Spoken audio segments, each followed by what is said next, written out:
Welcome back to another story on Infidelity Tales Lab. Before we begin, tell us, where in the world are you watching from? Now, let's dive into today's story. Chapter 1. The Toast That Changed Everything. Rex Hastings had always been a man who remembered everything. Every slight, every kindness, every moment that mattered. As he stood in the opulent ballroom of the Grandview Country Club, watching his new wife Gwendolyn Charles, now Hastings, dance with her father Philip Charles, he should have felt nothing but joy. Instead, a cold calculation had begun forming in his mind. The wedding had been perfect, at least on the surface. Gwen looked radiant in her designer gown, her auburn hair cascading in perfect waves. The Charles family had spared no expense: crystal chandeliers, imported flowers, and a guest list that read like a who's who of the city's elite.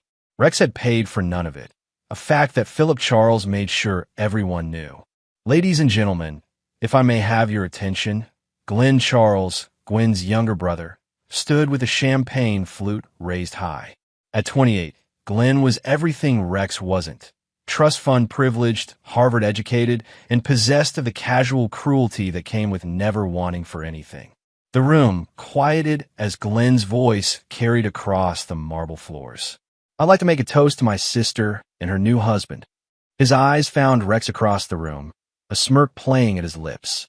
"You know, when Gwen first told us about Rex, we were surprised. She married down. This guy's been living in his mom's basement since high school." Laughter rippled through the crowd. Rex felt every eye in the room turn to him, saw the mixture of pity and amusement on the faces of Gwen's friends and family. His wife, stood frozen, not defending him, not stopping her brother, just standing there with a tight smile. Philip Charles rose from his seat at the head table, his silver hair gleaming under the lights. "Welcome to the family, loser," he called out, raising his own glass. The laughter grew louder. Rex had lived in his mother's basement for 6 months while he renovated the house he'd bought with cash from his military savings. The house that was now worth $2 million. The house that Gwen had moved into without ever asking about its origins. But they didn't know that. They saw what they wanted to see: a 32-year-old mechanic who worked with his hands, who wore Walmart suits to family dinners, who drove a 15-year-old pickup truck. They never asked why his mother's basement had custom Italian marble, or why he paid cash for everything, or why he never seemed concerned about money despite his modest job. Rex rose slowly from his seat, the laughter beginning to die as all eyes fixed on him. He was a big man, 6'3", with the kind of muscle that came from real work, not gyms. His dark hair was cut military short, and his green eyes held a coldness that made people uncomfortable when they really looked. "Is that really true?" he asked, his voice carrying despite its quiet tone. He pointed to the projector that had been set up for the wedding slideshow. "Watch this." The room went dead silent. Rex had anticipated this moment. He'd known the Charles family would try to humiliate him. They'd been doing it for the 2 years he'd dated Gwen. What they didn't know was that Rex Hastings was not a man who forgave or forgot. And he certainly wasn't a man who took humiliation lying down. He'd been planning this for months. The first image that appeared on the screen was Glenn's college transcript, straight C's despite his Ivy League education. The second was his arrest record, 3 DUIs that Daddy's money had made disappear. The third was more interesting: photos of Glenn with Maddie Watkins, his fiancée's maid of honor, in what appeared to be very intimate circumstances. "Glenn," Rex said conversationally, "tell everyone about your relationship with Maddie. The one that's been going on for 8 months. The one your fiancée, Jessie, doesn't know about." Glenn's face went white. Jessie Cantu, his fiancée, turned to stare at him in horror. But Rex wasn't done. The next slide showed Philip Charles's gambling debts, over $300,000 owed to some very unforgiving people. People who had been remarkably patient thanks to Rex's intervention. "Philip," Rex continued, his voice never rising above a conversational tone, "perhaps you'd like to explain to your wife Eleanor where the money from your retirement fund really went." Eleanor Charles swayed in her seat, one hand pressed to her chest. Rex looked around the room at the shocked faces, at the family who had just finished humiliating him. "You see, when you spend your life assuming people are beneath you, you stop paying attention to who they really are. Chapter 2. The Real Rex Hastings. 3 hours after the reception ended in chaos, Rex sat in his study, the one in the basement that Glenn had mocked, smoking a Cuban cigar and watching the security monitors that covered every inch of his property. Gwen hadn't spoken to him since the slideshow. She'd locked herself in their bedroom, alternating between sobbing phone calls to her mother and what sounded like throwing things. Rex didn't care. He'd met Gwendolyn Charles 2 years ago when she'd brought her Mercedes to his shop. She'd been everything he'd thought he wanted: beautiful, educated, from a good family. She'd also been married to Jason Bailey at the time, though she'd conveniently forgotten to mention that for the first 3 months they dated. Rex had discovered the truth the way he discovered everything, through careful observation and patience. He'd followed her one night, watched her kiss another man goodbye at an expensive restaurant. That man had been Tyler Rivers, her divorce attorney. The same Tyler Rivers who was now handling her divorce from Jason and sleeping with his client. It would have been easy to walk away then. Most men would have. But Rex Hastings wasn't most men. He'd spent 8 years in Army Special Forces, 4 of those in places that didn't exist on any official map. He'd learned patience, planning, and the art of getting revenge on people who thought they were untouchable. So instead of leaving, he'd started planning. The basement study was his sanctuary. Military precision organized everything. File cabinets with detailed dossiers on everyone in Gwen's life, computers with encrypted drives, and a safe containing documents that would destroy half the prominent families in the city. The walls were lined with monitors showing feed from cameras he'd placed throughout the house, in Gwen's car, and in a dozen other strategic locations. Rex had learned early that information was the ultimate weapon. His phone buzzed. A text from an unknown number. "Nice show tonight. We should meet." A friend. Rex smiled. He'd been expecting this. The friend was Kenneth Atkins, a private investigator who specialized in very discreet services for very dangerous people. Rex had used him before, back when he was still active duty and needed certain problems to disappear quietly. Kenneth had reached out 6 months ago, after Rex had started making inquiries about Tyler Rivers.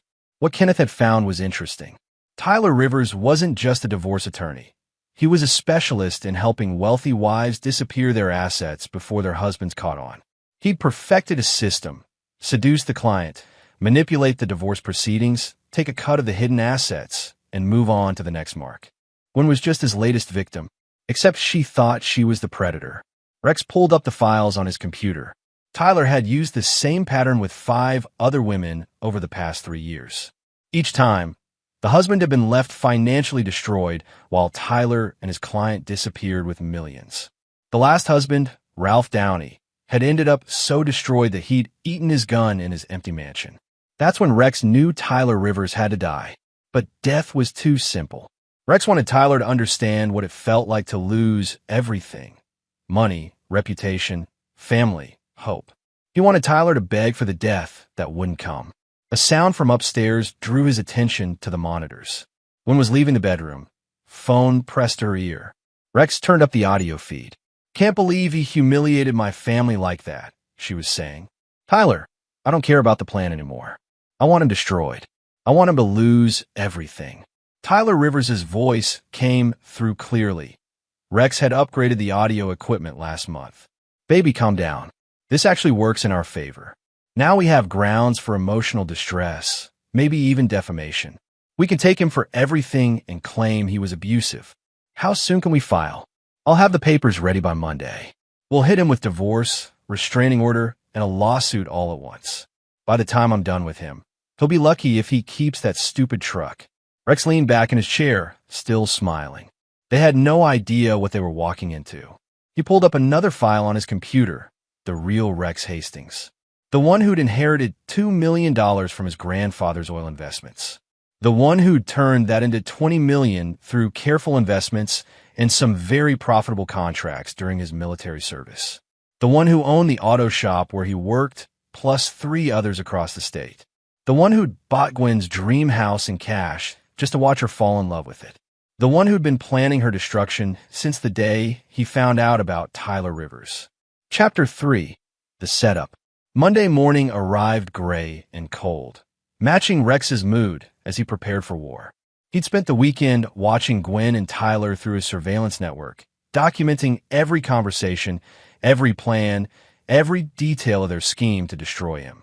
They were good. He had to give them credit. Tyler had convinced 3 of Gwen's friends to sign affidavits claiming they'd witnessed Rex being emotionally abusive and controlling. Sherry Mayo, Gwen's college roommate, even claimed Rex had threatened her at a dinner party last month.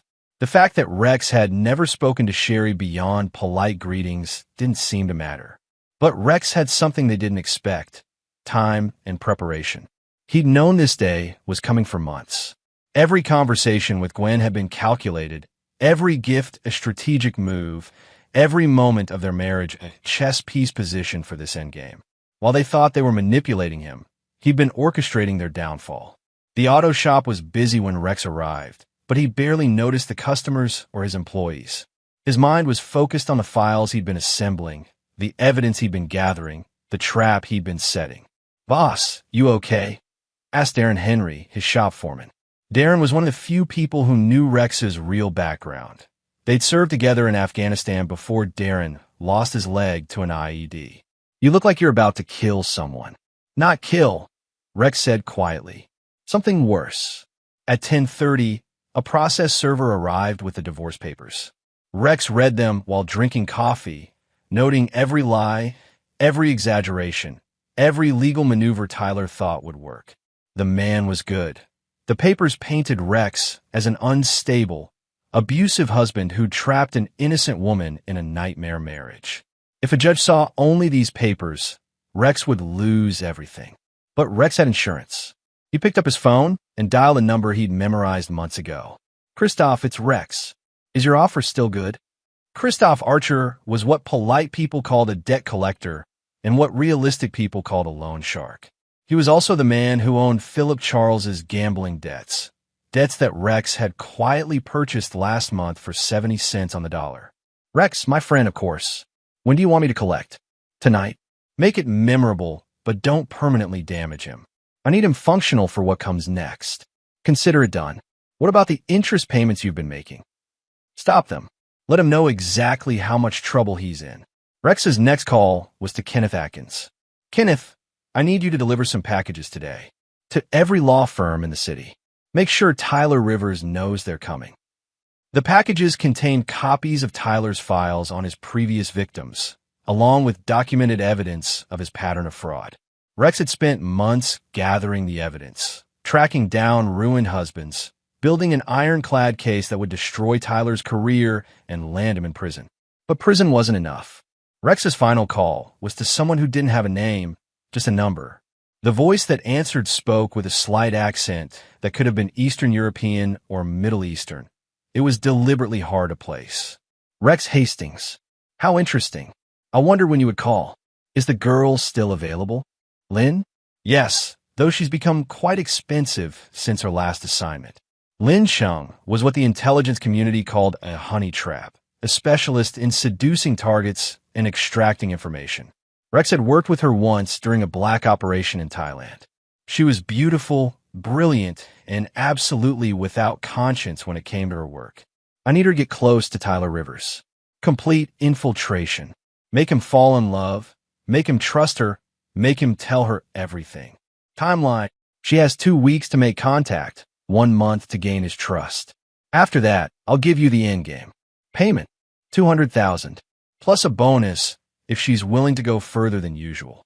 "How much further?" Rex smiled coldly. "As far as necessary."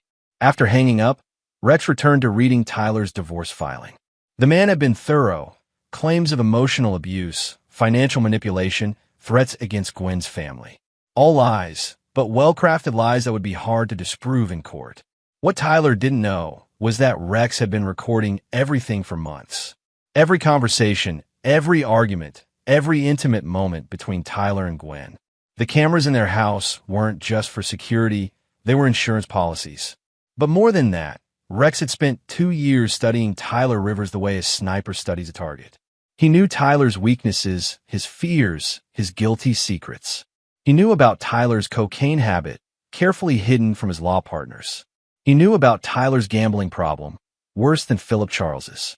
He knew about the trust fund Tyler had embezzled from his own mother, thinking she'd never notice because of her dementia.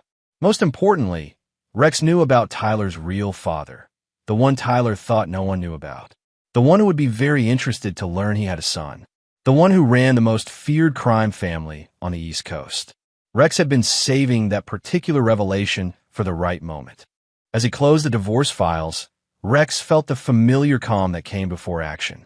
He'd spent months in preparation, and now the war was beginning. Gwen and Tyler thought they were hunters, but they'd made one crucial mistake. They'd chosen to hunt the apex predator. Chapter 4. The Trap Springs. 2 weeks after the divorce papers were served, Rex watched from his surveillance center as his plan began to unfold. Tyler Rivers was about to have the worst day of his life, and he didn't even know it yet.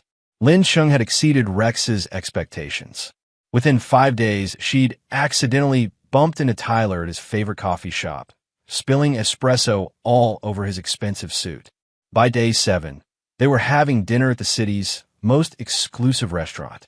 By day 14, Tyler was canceling meetings with Gwen to spend time with his new obsession. Rex watched the feed from the camera Lin had planted in Tyler's downtown penthouse. Tyler was pacing, phone pressed to his ear, while Lin lounged on his Italian leather sofa, wearing nothing but one of his shirts.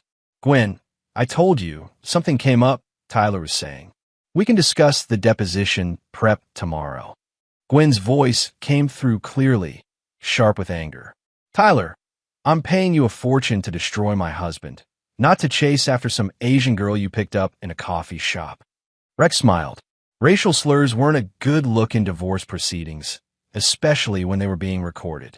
"Don't talk about Lynn that way," Tyler snapped. "And don't tell me how to do my job. I've been handling divorces since before you knew what a prenup was. Maybe I should find a new attorney. Good luck.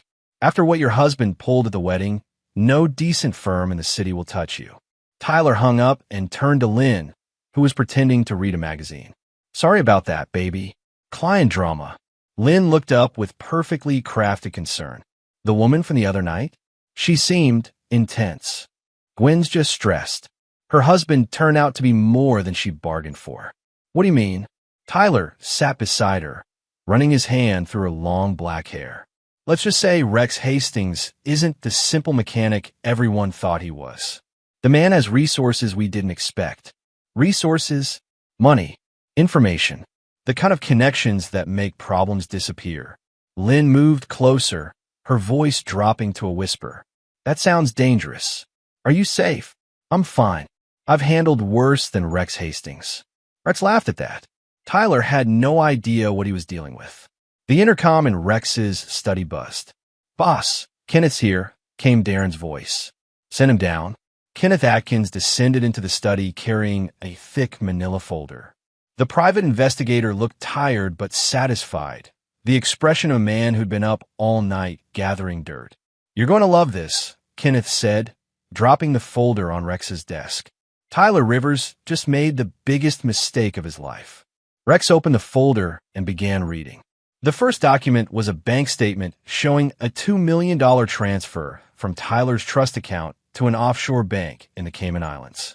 The second was a recorded phone conversation between Tyler and a man named Bobby Bennett, discussing the laundering of money from a construction fraud scheme. "How did you get this?" Rex asked. "Tyler's been using a new accountant, Mitchell Doherty. Mitchell's good at hiding money, but he's better at keeping records for insurance." When I explained that Tyler was about to be investigated by both the FBI and the State Bar Association, Mitchell decided cooperation was his best option. Rex continued reading. Tyler hadn't just been stealing from divorce clients. He'd been running a complex fraud operation involving construction contracts, environmental cleanup funds, and insurance settlements. The man had stolen over $15 million in the past 3 years. "There's more," Kenneth said. "Tyler's been blackmailing some of his clients. Remember Renee Vasquez, the pharmaceutical heiress who divorced her husband last year?" Rex nodded. The Vasquez divorce had been front-page news, a bitter battle that ended with the husband getting almost nothing. Tyler has videos of her killing her first husband. Made it look like a heart attack, but she used a rare poison that Tyler helped her obtain. He's been bleeding her for $2 million a year to keep quiet. Rex set down the documents. How many people has this man destroyed? Directly? At least 20 families. Indirectly? Hundreds. The construction fraud alone put 3 companies out of business. 400 jobs lost. Rex felt the cold anger building in his chest. Tyler Rivers wasn't just a criminal. He was a predator who destroyed lives for profit. The kind of man Rex had been trained to eliminate. Kenneth, I need you to compile everything into 3 packages. 1 goes to the FBI, 1 to the district attorney, and 1 to the State Bar Association. But don't deliver them yet. What's the timeline? I want Tyler to understand what's coming. Give him the fear first, then the consequences. Rex's phone buzzed with a text from Lynn. T confessed to GW affair.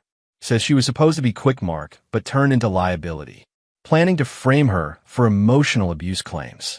Wants her psychiatric evaluation to show instability. Will testify against her if needed. Rex smiled. Tyler Rivers was about to learn that betraying your conspirators was a dangerous game. But before Rex could respond to Lynn, his security system chimed with an alert. Someone was approaching the house. The monitors showed Gwen's Mercedes pulling into the driveway, followed by a police cruiser. Rex watched as Gwen got out of her car and spoke to the uniformed officers. She was animated, gesturing toward the house, clearly upset about something. After a brief conversation, she led the officers to the front door. The doorbell rang.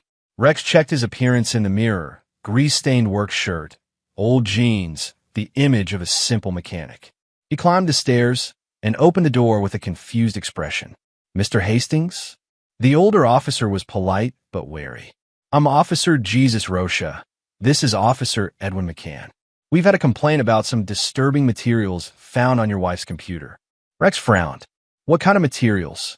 Gwen stepped forward, her face a mask of righteous indignation. Don't act innocent, Rex. The photographs, the surveillance videos, the files about my family and friends. My attorney says it's stalking and harassment. I'm sorry, officers, but I don't know what she's talking about.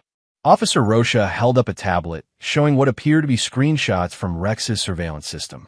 Mr. Hastings, these appear to be from cameras placed in your home without your wife's knowledge or consent. That's illegal in this state. Rex examined the images, his expression shifting from confusion to understanding to anger. Officers, I think there's been a misunderstanding. Those cameras were installed for our security system, with my wife's full knowledge and consent. That's a lie. Gwen snapped. Gwen, Rex said calmly. Remember when we had the break-in last year? You specifically asked me to install cameras in every room so you'd feel safe. The officers looked between them, clearly uncertain. Mr. Hastings, Officer McCann said, we're going to need to see the original security system documentation and any consent forms. Of course. Please come in. As they entered the house, Rex smiled inwardly. Gwen had just made another critical mistake. By involving the police, she'd opened the door for Rex to reveal exactly what his cameras had recorded. And what they'd recorded would destroy her. Chapter 5. The News Titans. The police had been gone for 2 hours, but the damage was done. Officer Rocha had taken copies of the security system documentation, all perfectly legal, along with Gwen's signed consent forms and several sample videos that showed her explicitly approving the camera locations. What the officers hadn't seen were the recordings Rex planned to release at the right moment. Now Rex sat in his study, watching multiple feeds as his enemies made mistake after mistake. On one screen, Tyler was having a heated phone conversation with someone at his law firm. On another, Gwen was at her parents' house, screaming at her mother while Philip cowered in his study. On a third, Lynn was photographing documents from Tyler's home safe. It was beautiful orchestration. Rex's secure phone rang. The number only 3 people in the world knew. Hastings. Rex, it's Orlando Newton. The voice belonged to his former commanding officer, now a deputy director at the Department of Defense. I got a message. Are you sure you want to use this asset? I'm sure. Adam Wynn is not a subtle man, Rex. When he moves against a target, there's usually nothing left. That's exactly what I need. Orlando was quiet for a moment. The target has family, a mother with dementia in a care facility. She's the only innocent in this equation. She'll be protected, but everyone else. I understand. 24 hours, Rex. After that, this conversation never happened. Rex hung up and turned his attention back to the monitors. Tyler had finished his phone call and was now pouring himself a large scotch, his third since the police visit. Lynn was curled up beside him, running her fingers through his hair while he ranted. That bastard is playing games with me, Tyler was saying. First the wedding slideshow, now police at his door. He's trying to provoke me. Maybe you should walk away, Lynn suggested. Find an easier target. No, I've invested too much time in this. Besides, Gwen's loaded. Her family has money going back generations. What if he has more resources than you think? Tyler laughed bitterly. He's a mechanic, Lynn. He lives in his mother's basement and drives a pickup truck.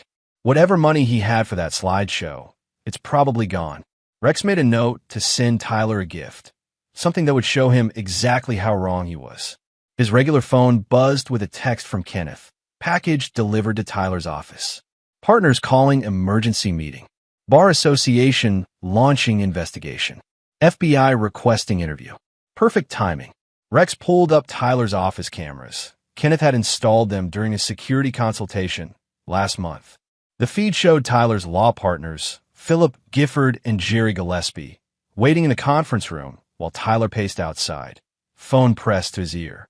I don't care what the FBI wants, Tyler was shouting into the phone. This is a witch hunt orchestrated by client's husband. It's all fabricated. Through the conference room window, Rex could see Philip Gifford reviewing the evidence Kenneth had compiled. The man's face was growing paler by the page. Tyler, Jerry called out, get in here. Now, Tyler entered the conference room and closed the door. Rex turned up the audio. Sit down, Philip said quietly. We need to talk about these allegations.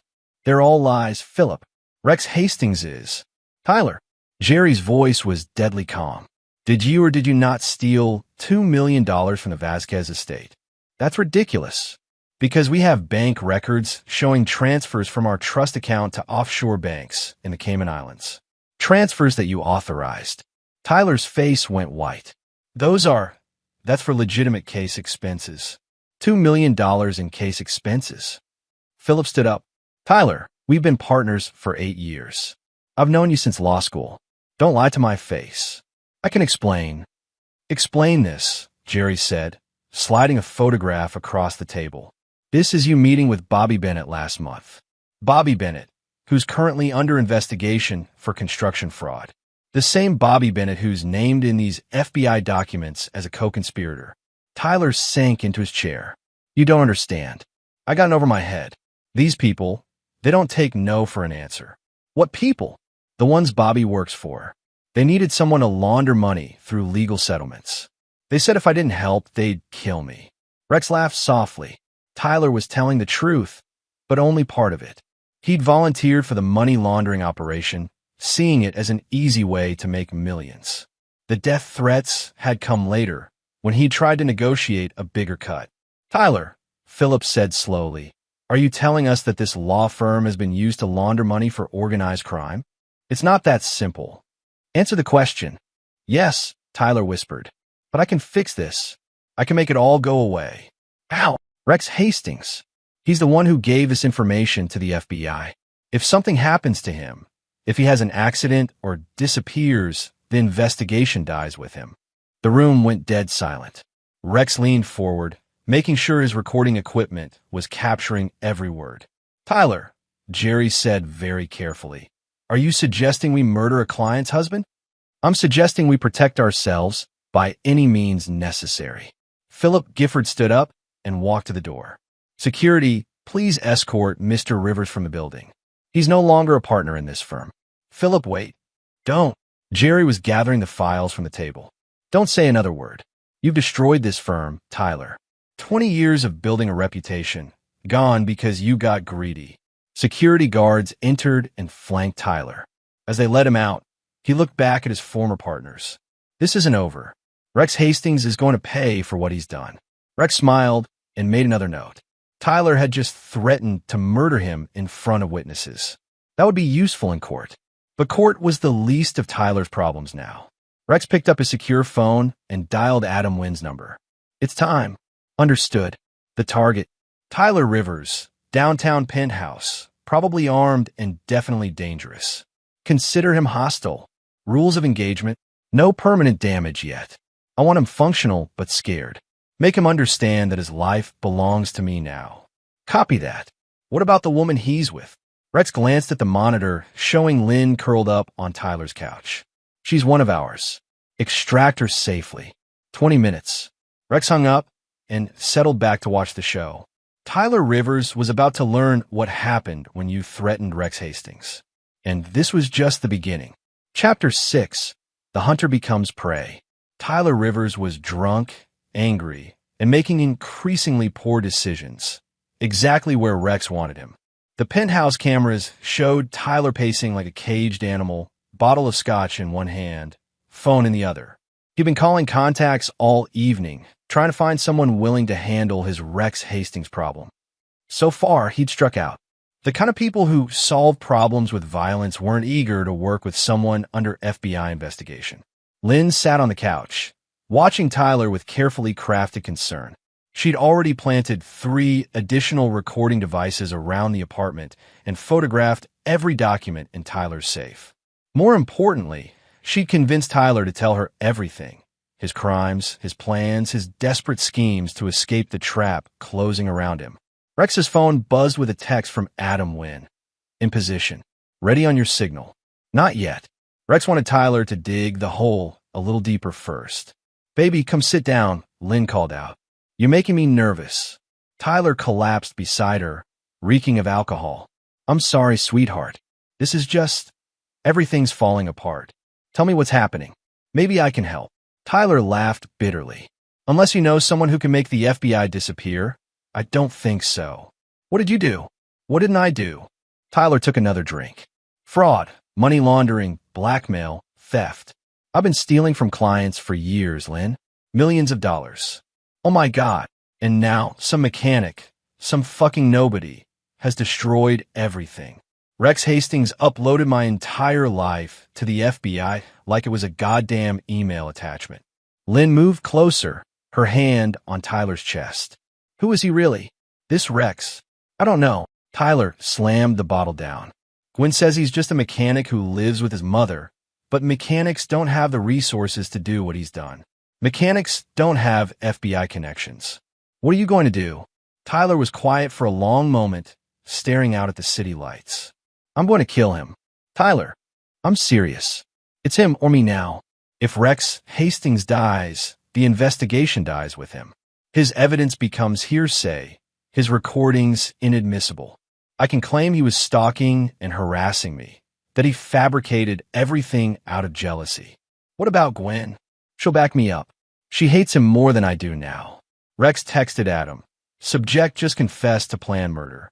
Move in 60 seconds. On the monitor, Tyler was pulling a gun from a drawer, a chrome-plated .45 that he probably thought looked intimidating. He was checking the magazine when the lights in his penthouse suddenly went out. Emergency lighting kicked in, casting everything in an eerie red glow. What the hell? Tyler stood up, gun in hand. Lynn, get behind me. But Lynn was gone. Tyler spun around, searching for her in the dim light. Lynn? Lynn. A voice came from the darkness, low, calm, professional. Mr. Rivers, please place the weapon on the floor. Who's there? Tyler raised the gun, hands shaking. I'm armed. I know. Place the weapon on the floor and step away from it. Fuck you. The sound that followed was like nothing Tyler had ever heard. A soft whistle, then a solid thunk.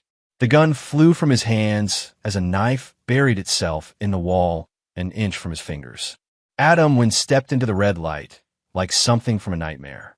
6'6", built like a linebacker, with scars covering half his face and dead black eyes that had seen too much death.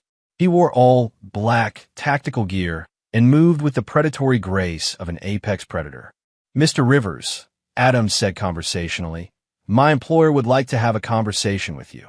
Tyler tried to run. He made it 3 steps before Adam's hand clamped down on his shoulder, stopping him like he'd hit a brick wall. Please don't make this difficult.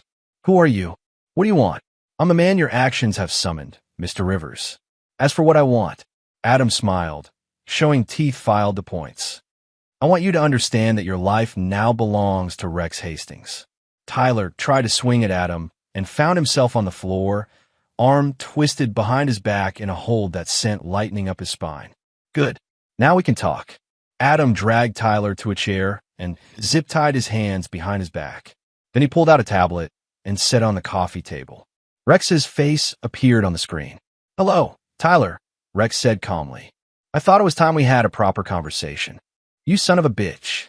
Tyler struggled against the zip ties. "Do you have any idea who you're fucking with? A small-time lawyer who's been stealing from his clients to pay gambling debts? A pathetic man who's been blackmailing widows and destroying family for profit? Yes, Tyler, I know exactly who you are. I'll destroy you. I'll take everything you have." Rex laughed. "With what? Your law license is gone. Your firm has disowned you. The FBI has enough evidence to send you to prison for the rest of your life. Your offshore accounts have been frozen. And the people you were laundering money for? They're not very happy with you right now." Tyler's face went white. "How do you know about Bobby Bennett? About the construction fraud? About the $15 million you've stolen?" Rex's expression never changed. "Tyler, I've known everything about you since the day you started sleeping with my wife." "That's impossible. Is it? Tell me. Tyler, how long do you think it takes to destroy a man's life when you have unlimited resources and no conscience?" Adam leaned down close to Tyler's ear. "The answer is however long Mr. Hastings wants it to take." "What do you want?" Tyler's voice was barely a whisper. "I want you to understand that this is just the beginning," Rex said. "Tonight, you're going to disappear for a while. When you come back, you're going to do exactly what I tell you to do." "I won't." "You will. Because the alternative is much worse than prison, Tyler. The alternative is what happens when Bobby Bennett's bosses find out you've been skimming from their money laundering operation." Tyler slumped in the chair, finally understanding the depth of his situation. "Sleep well, Tyler," Rex said as the screen went dark. "Tomorrow, we begin your real education." Adam picked up Tyler like he weighed nothing and headed for the door. As they left, Rex could see Lynn emerging from the stairwell, perfectly safe and carrying a bag of additional evidence. Phase 1 was complete. Now the real fun could begin. Chapter 7. The Education of Tyler Rivers. Tyler Rivers had been missing for 72 hours when he finally understood that Rex Hastings was not just another angry husband. He sat in a windowless room that could have been anywhere: a basement, a warehouse, an abandoned building. His chair was bolted to the floor, and despite his best efforts, he couldn't break free from the restraints. Worse, he was starting to suspect that escape wasn't the real problem. The real problem was what Rex had planned for him. Adam entered carrying a tray of food and a laptop. He set both down without a word and activated the computer. Rex's face appeared on the screen, and Tyler noticed he was wearing a different shirt than yesterday. Time was passing in the real world while Tyler sat in this nightmare. "Good morning, Tyler. I trust you're beginning to appreciate your situation." "Let me go," Tyler croaked. His throat was raw from screaming for help that never came. "I will. Eventually. But first, you're going to help me with something." The laptop screen split, showing Rex on one side and what appeared to be a live video feed on the other. Tyler recognized the location immediately. It was Gwen's parents' house. "Your former client is having a difficult week," Rex said conversationally. "The police returned yesterday with a warrant to search her car. Apparently, someone tipped them off about drug residue in the trunk." Tyler watched in horror as officers led Gwen away in handcuffs. She was screaming, fighting against the restraints, looking nothing like the composed woman he'd been sleeping with. "Cocaine possession is a serious charge," Rex continued, "especially when it's found in conjunction with evidence of distribution. Those text messages between you and Gwen about powder and deliveries look quite incriminating to prosecutors. Those were about construction materials for her renovation project. Were they? Because the phone records show those conversations happening at the same time as documented drug purchases from Bobby Bennett's associates." Tyler's blood ran cold. "You planted evidence. Did I? Or did I simply document what was already there?" Rex's smile was terrifying in its calmness.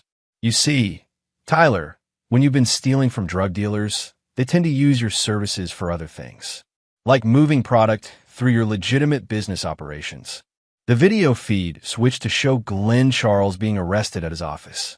He was crying, begging the officers to contact his lawyer. Glenn's been charged with fraud and embezzlement from his own company, Rex explained. Apparently, he's been stealing from employee pension funds to pay gambling debts. The evidence is quite conclusive. You're destroying innocent people. Rex's expression didn't change. Innocent? Glenn Charles stole $2 million from people who trusted him. Your wife has been using your relationship to funnel drugs through her family's legitimate businesses. And Philip Charles.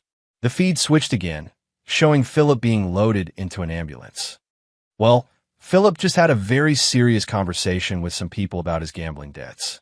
Is he dead? Broken legs, broken arms, but alive. Christoph's people are professionals. They know how to send a message without creating a corpse. Tyler was beginning to understand the scope of what Rex had orchestrated. This wasn't just revenge, it was systematic destruction. What do you want from me? Your cooperation. You're going to help me finish this. I won't. You will, Rex interrupted. Because if you don't, the video of you confessing to Renee Vasquez's murder goes to the FBI today. Tyler went white. What video? The laptop screen showed Tyler in his penthouse, drunk and angry, telling Lynn about his blackmail schemes. But this wasn't the conversation Tyler remembered. In this version, he was confessing to helping Renee poison her first husband. That's not. I never said that. Didn't you? The audio is quite clear. Modern technology makes it very easy to create convincing evidence. Tyler, especially when the source material is extensive. Tyler realized he was looking at deepfake technology, sophisticated enough to fool anyone who was an expert. Rex had taken hours of recorded conversations and created a confession that would destroy Tyler's life. Here's what's going to happen, Rex continued. You're going to sign a confession detailing every crime you've committed. You're going to implicate everyone you've worked with. And you're going to transfer what's left of your hidden assets to a charity of my choosing.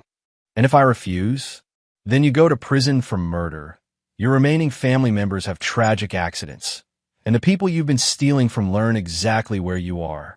Adam placed a pen and legal documents in front of Tyler. The confession was already prepared, typed in perfect legal language, detailing crimes Tyler hadn't even remembered committing. You have 1 hour to decide, Rex said. Choose wisely. The screen went dark, leaving Tyler alone with his thoughts and the weight of his choices. In his study, Rex watched Tyler through the surveillance cameras, noting every micro-expression, every sign of psychological pressure. The man was breaking down exactly as planned.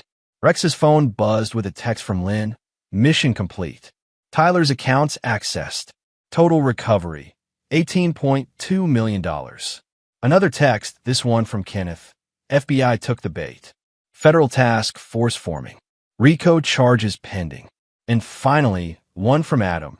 Subject ready for phase 2. Orders. Rex smiled and began typing his response.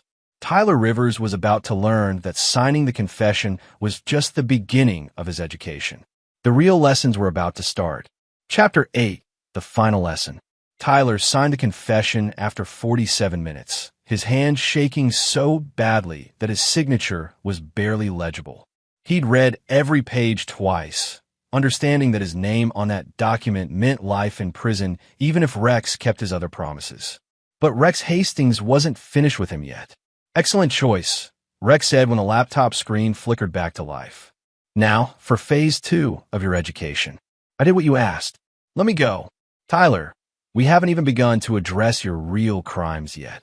The screen split again, but this time it showed surveillance footage from Ralph Downey's house, the husband who'd killed himself after Tyler destroyed his life. The timestamp showed the day before Ralph's suicide. Tell me about Ralph Downey, Rex said. I don't know what you mean. You don't? Because this video shows you at his house, having what appears to be a very heated conversation. What were you discussing, Tyler? Tyler watched in horror as the footage showed him arguing with a broken man in an empty mansion. Ralph looked like he hadn't slept in weeks, like he'd lost everything that mattered to him. He was threatening to expose my methods. I had to make sure he understood the consequences. The consequences of what? Of talking to the media, of telling people how I'd manipulated his divorce. And what did you tell him those consequences would be? Tyler was quiet for a long moment. I told him that if he tried to destroy me, I'd make sure he never saw his children again. His children who were already living across the country with their mother? Yes. His children who had been told by their mother that their father was a dangerous criminal who couldn't be trusted? Yes. His children who were never going to see him again, anyway. Tyler's voice was barely a whisper. Yes. So you threatened a suicidal man with losing the only thing he had left to hope for. The next day, he put a gun in his mouth. That wasn't my fault, wasn't it? Rex's voice remained calm, but Tyler could hear the deadly cold underneath. You destroyed his marriage, stole his money, turned his children against him, and then threatened to make sure he'd never see them again. What exactly did you think would happen? Tyler was crying now, understanding for the first time the full weight of what he'd done. I never meant for him to kill himself, but you did mean to destroy him completely. You did mean to take everything that made his life worth living. Yes, Tyler whispered. Good. That's the first honest thing you've said. The video feed changed to show a new location, a cemetery.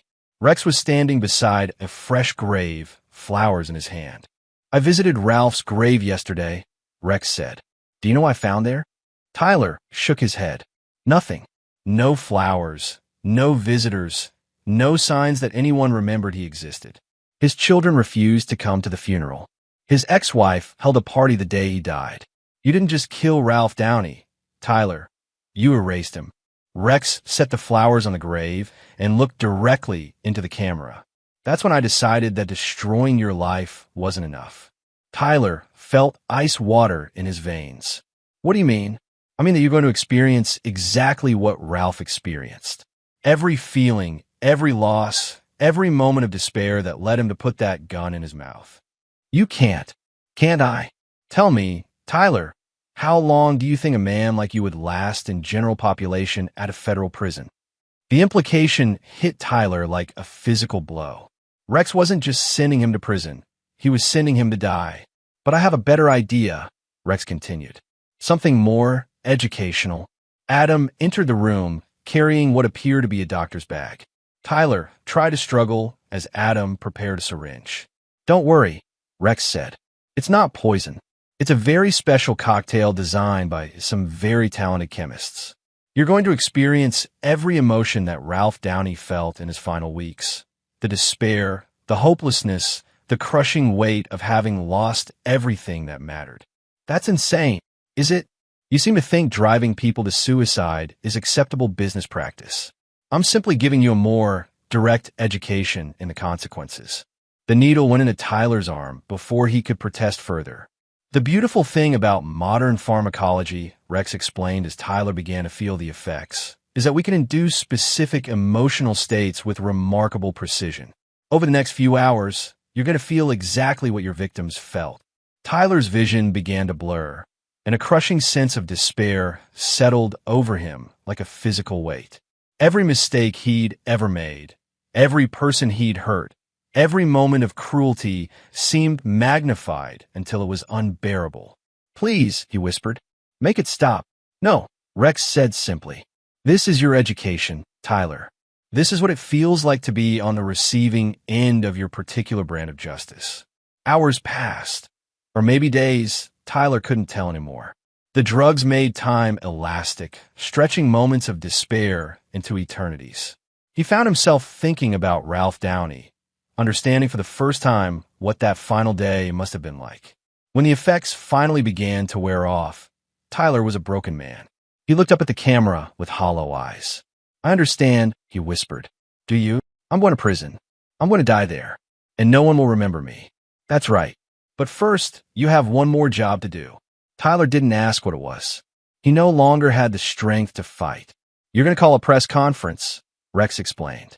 You're going to confess to everything, every crime, every victim, every life you've destroyed. You're going to make sure the families you've hurt get some measure of justice. And then you disappear forever.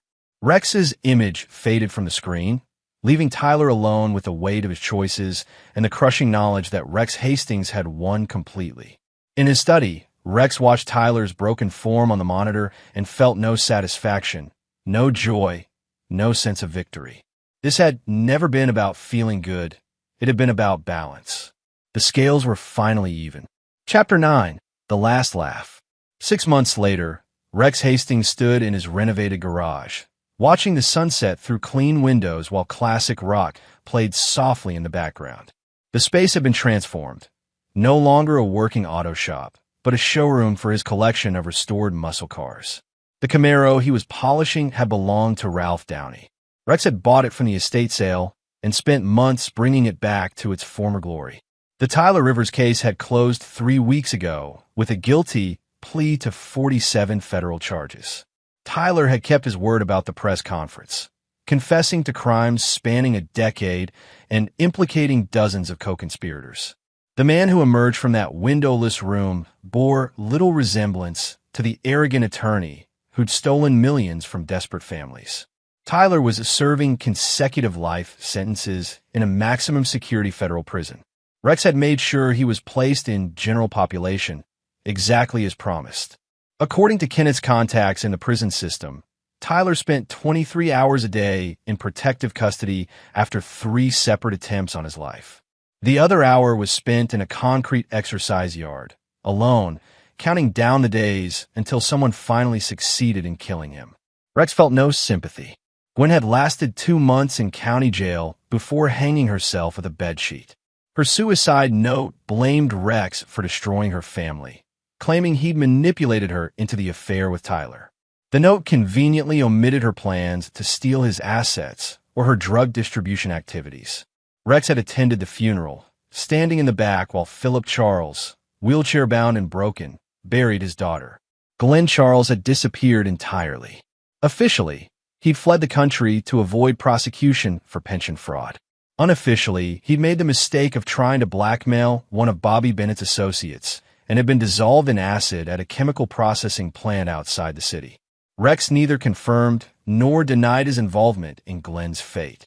Philip Charles lived in a nursing home now, his gambling debts having consumed what remained of the family fortune.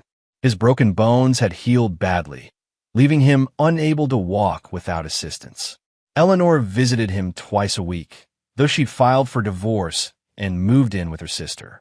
The Charles family legacy, 3 generations of social prominence, had died with Gwen. The doorbell chimed, interrupting Rex's thoughts. Security monitors showed Kenneth Atkins at the front door, carrying a bottle of expensive scotch and wearing the satisfied expression of a man whose work was finally complete. "Kenneth," Rex said, opening the door. "Right on time. The FBI closed the last of the Tyler Rivers investigations today," Kenneth said, following Rex back to the garage. 73 arrests, 24 convictions, over $40 million in recovered assets. They're calling it the biggest white-collar crime bust in state history. Good. Kenneth poured 2 glasses of scotch and handed one to Rex. The families Tyler destroyed have been made whole. The Downey children received full restitution plus damages. Most of the other victims got their money back with interest. What about the money Tyler had hidden offshore? Every penny recovered. Lynn's work was exceptional. She got access to accounts Tyler thought were completely secure. Rex nodded. Lynn Chung had disappeared after the operation concluded, presumably back to whatever shadow organization employed her. She'd left behind a single note: payment received. Pleasure doing business. Speaking of payments, Kenneth continued. Adams sent his final report. Tyler Rivers was found dead in his cell this morning. Rex felt nothing at the news. Ow! Officially? Heart attack. Unofficially? Someone slipped him a very specific cocktail of drugs that mimicked the symptoms of cardiac arrest. The same cocktail that was used on Ralph Downey's first wife all those years ago. Poetic justice. Tyler had died the same way his blackmail victim had killed her husband. Any loose ends? Rex asked. None. Bobby Bennett's entire organization is either dead or in federal custody. The corruption at Tyler's law firm led to investigations of half the judges in the state. The Charles family assets have been distributed to creditors and charity. It's over, Rex. Rex raises glass. To Ralph Downey. To Ralph Downey, Kenneth agreed. They drank in comfortable silence for a while, watching the sun disappear behind the mountains. Finally, Kenneth spoke again. What now? You've spent 2 years orchestrating the most comprehensive revenge in criminal history. What does Rex Hastings do for an encore? Rex smiled, the first genuine smile Kenneth had seen from him in months. I disappear. What do you mean? Rex Hastings, the mechanic, dies in a tragic accident next week. Car explosion. Body too damaged to identify. Closed casket funeral. Very sad. Kenneth raised an eyebrow. And then I become someone else. Someone with a different name, a different history, a different life. The military taught you well. The military taught me that sometimes the only way to win is to disappear completely. Rex walked to a filing cabinet and pulled out a thick folder. Inside were multiple passports, driver's licenses, credit cards, and birth certificates, all with his photo, all completely legitimate, all with different names. I've been preparing for this day since I came home from overseas, Rex explained. Multiple identities, hidden assets, clean extraction routes. By tomorrow night, Rex Hastings will be a ghost. Where will you go? Somewhere warm. Somewhere no one knows my story. Kenneth finished his scotch and stood to leave. It's been an honor working with you, Rex. If you ever need anything, I won't, but thank you. After Kenneth left, Rex returned to polishing Ralph Downey's Camaro. The car was perfect now, every chrome detail gleaming, the engine purring like a predator. Tomorrow, he'd drive it to the cemetery and leave it at Ralph's grave with the keys in the ignition. Someone who appreciated classic cars would find it and give it a good home. Rex's phone buzzed with a final text from an unknown number. The wedding reception was 6 months ago. Did you get the last laugh? Rex smiled and typed his response. The laughter hasn't even started yet. The next morning, local news reported a tragic explosion at Hastings Custom Auto. The owner, Rex Hastings, was presumed dead. His body was never recovered. 3,000 miles away, a man with Rex's face but different identification papers bought a small house on a beach where the sunsets painted the sky in shades of gold and red. He paid cash, introduced himself to the neighbors as a retired veteran, and settled into a quiet life of fishing and reading.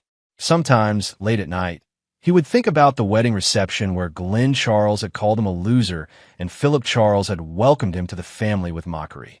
He would remember the moment when he'd stood up